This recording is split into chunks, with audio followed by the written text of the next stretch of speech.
लाल का पियर का दौरावा दौरा लहसती जाय। कवन सिंह के माथे दौरावा दौरा लहसती जाय। कवन सिंह के माथे दौरावा कान्हे पियरी जनेऊ। कवन दे के गोदे बालकवा बालक बिहसती जाय। लाल का पियर का दौरावा दौरा लहसती जाय।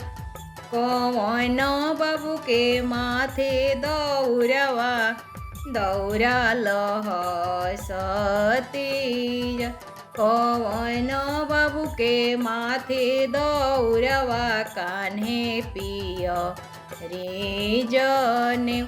लाल का पियर का दौरावा दौरा लहसती जाय।